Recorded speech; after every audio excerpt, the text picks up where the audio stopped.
Welcome to the 1 Hour Guide by Anil Nathu. Today, we're going to be diving deep into decision intelligence, Okay. and we're going to be looking at the book Decision Intelligence, Transform Your Team and Organization with AI-Driven Decision-Making Sounds good. by Ilhan Scheer and Thorsten Heilig. Excellent. And we're going to be extracting the key takeaways from this book Right. for you so you can get up to speed on decision intelligence in just about an hour. That's right. We're going to try to distill the most important points, insights, and lessons from Scheer and Heilig. Right. Think of it as a shortcut to understanding what decision intelligence is all about and why it matters in today's business world. Absolutely. And one of the things that the authors really emphasize is that, the way we've been making decisions just doesn't cut it in our rapidly changing world. Right. They use the example of how quickly technologies like TikTok and ChatGPT have taken off. Yeah. Things change so fast now. And it's not just the speed, It's the sheer complexity of the systems that we're dealing with. Exactly. Global supply chains, emerging markets. Right. These are all things that traditional data analytics struggles with. And Scheer and Heilig argue that we need a new approach, what they call decision intelligence, or DI, Okay. to navigate this new landscape. So what exactly is decision intelligence? Yeah.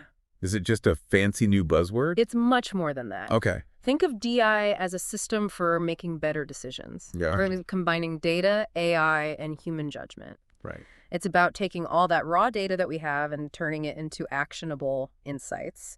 But it's also about organizational culture and really leveraging human expertise alongside powerful technology. So it's not just about buying some software and calling it a day. Not at all.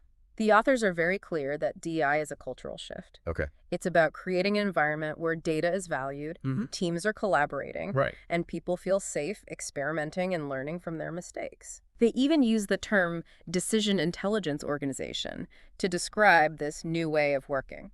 Okay. Interesting.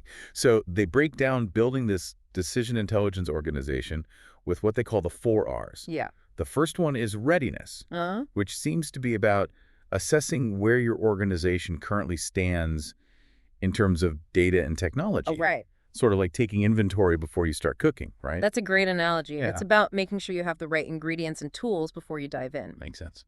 The second R is routines. Okay. This is about establishing standardized processes for data collection, analysis, and decision-making. Just like a good recipe can help you bake a delicious cake, Right. clear routines ensure consistency and reduce errors in the DI process. Makes sense. What about the other 2 Rs? Next is roles, which emphasizes the importance of clearly defining who is responsible for what in the DI process. Yeah. Who owns the data? Who analyzes it? Who makes the final call? Defining these roles helps to avoid confusion and ensures accountability. And finally, we have relationships. Okay, so this is about the people side of things. Exactly. Yeah. Even with the best data and technology, you need people to work together effectively. Yeah. Relationships are about fostering collaboration and trust within the organization. Decision intelligence thrives when teams can communicate openly, share ideas, and learn from each other. This is all starting to make a lot of sense. Good. But how do we actually make this happen? I mean, going from traditional decision-making to a full-fledged decision intelligence organization sounds like a huge undertaking. It certainly can be, but the authors provide a roadmap for getting started. Okay. And in the next part of our deep dive on the 1 Hour Guide by Anil Nathu, we'll explore some of the practical steps organizations can take to embrace decision intelligence and begin this transformative journey. Sounds good. Welcome back to the 1 Hour Guide by Anil Nathu. Okay. Before we dig into those practical steps for implementing DI, Okay. let's explore the technology that makes it all possible. Scheer and Heilig break down the DI tech stack into 3 core components: data, artificial intelligence, and optimization. Okay. Let's start with data. Sure. We all know data is important, Right. but what makes it so crucial for decision intelligence? Think of data as the foundation of the DI house.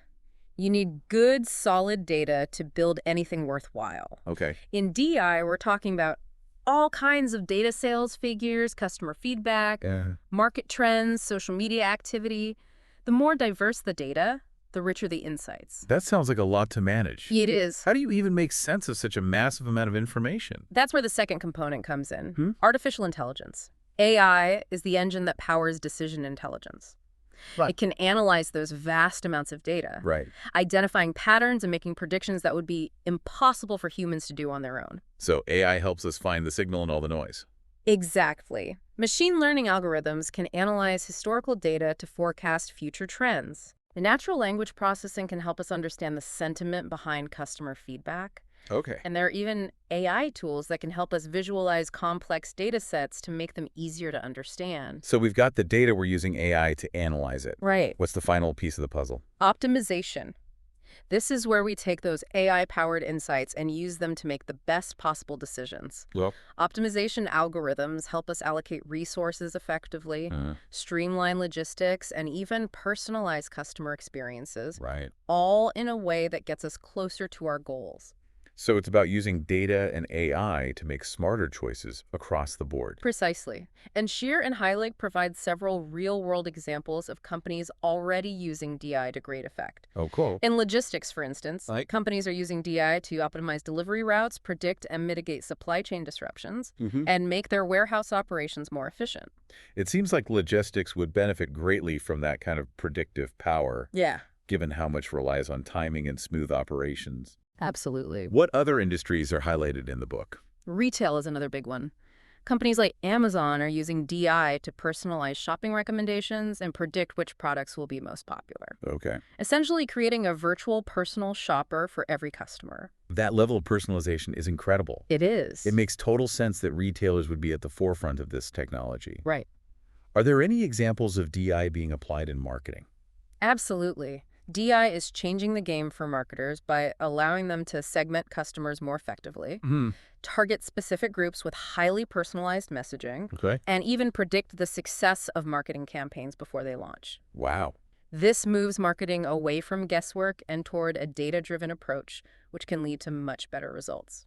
It sounds like DI is helping companies in a wide range of industries make smarter, more informed decisions. It is. But as with any powerful tool, there's always a human element to consider. Yeah. How do leadership and organizational culture factor into successful DI implementation? That's a crucial point. Scheer and Heilig dedicate a whole chapter to the role of leadership in building a decision intelligence organization. Yeah.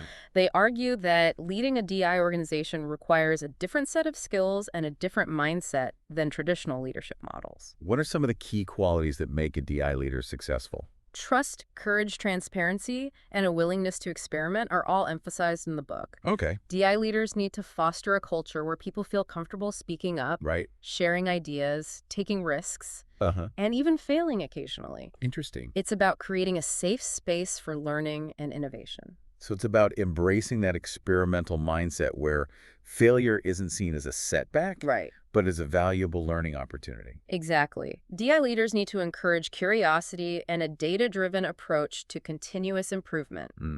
Every decision, whether it succeeds or fails, provides valuable data that can be used to refine future strategies. It seems like there's a lot to unpack when it comes to building a DI organization. There is. Where should leaders even begin this process? Scheer and Heilig provide a helpful framework for getting started, which they call the 4 Rs. Right. We already touched on readiness and routines earlier. Yeah. But in the next part of our deep dive here on the 1-Hour Guide by Anil Nathu, Okay. we'll explore the final 2 Rs, roles and relationships, Okay. and discuss how they contribute to creating a thriving decision intelligence culture. Welcome back to the 1-Hour Guide by Anil Nathu. Okay. We've been unpacking decision intelligence, what it is, how it works, Right. and the technology behind it. Yeah. Let's shift gears a little bit Okay. and bring it back to you, the listener. Okay. How can you apply the principles of DI Right. in your own life and work? That's a great question, and it's really at the heart of why decision intelligence is so compelling. Okay. It's not just an abstract concept for businesses. It's a framework that can empower individuals to make better decisions in all aspects of their lives. So how does this translate to the real world? Give me some concrete examples of how DI can make a difference in someone's daily life. Think about a common scenario. Okay. You're feeling overwhelmed with information, Right. struggling to prioritize tasks, Yeah. and questioning whether you're making the best choices. Yeah. This happens to all of us, right? Oh, absolutely. I know that feeling all too well. Well, DI can help by providing a structured approach to decision-making. Okay. It encourages you to gather relevant data, analyze it objectively, Right. and consider all the options before making a choice. It's about moving away from gut feelings Yeah. and towards informed decisions. So instead of reacting impulsively, We're taking a step back and considering the bigger picture. Exactly. And this applies to all kinds of decisions, Right. big and small. Okay. Let's say you're planning a vacation. Instead of feeling overwhelmed by endless travel websites, Right. you could use DI principles to gather data on potential destinations. Analyze reviews, compare prices, and even factor in things like weather patterns and local events to choose the perfect trip. Wow, it's like having a personal travel agent in your pocket. Right. No more decision fatigue or second guessing. Exactly. What about financial decisions? Could DI help in that area as well? Absolutely. Imagine using DI to analyze your spending habits, track your investments, and make informed choices about saving and budgeting. Right. You could set clear financial goals and use data to track your progress and make adjustments along the way. It's about taking control of your finances and making decisions that align with your long-term goals. That's right. Are there any other areas where individuals can apply DI principles? Really, any decision where you have access to data can benefit from a DI approach. What? Choosing a career path, buying a house, Okay. even deciding what to cook for dinner. Interesting. It's about using data to clarify your options, weigh the pros and cons, Okay. and make choices that are aligned with your values and objectives. This is starting to make a lot of sense. Pretty good. But before we wrap up, Yeah. let's circle back to those last two R's of the decision intelligence organization. Okay. Roles and relationships. Yeah. How do they fit into this bigger picture? Remember, building a DI organization isn't just about the technology. Right. It's about the people. Roles are about clearly defining who does what in the DI process to ensure accountability and avoid confusion. Yeah. Who gathers the data? Who analyzes it? Right. Who communicates the insights? Who makes the final decision? Right. These roles might look different in every organization, but the key is to have a clear structure in place. And then relationships are about fostering that collaborative environment where people feel comfortable sharing ideas Exactly. and working together towards a common goal. Decision intelligence thrives in organizations where there's open communication, Right. trust between team members, and a willingness to learn from each other. This has been an incredibly insightful, deep dive into the world of decision intelligence. It has. We've covered a lot of ground today, from the core concepts and technology to real-world applications and the importance of leadership and culture. Absolutely.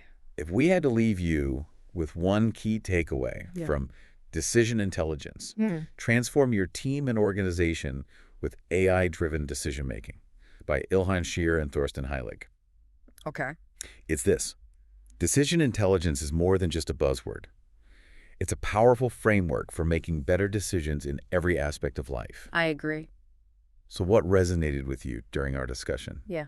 What questions or ideas did it spark? Uh-huh. This is just the beginning of your journey with decision intelligence. Right. We encourage you to explore further Yeah. and discover how you can apply these principles in your own life. Remember, the best decisions are informed decisions. Thank you for joining us today. Visit the 1 Hour Guide website for more business insights by Neil Nathu.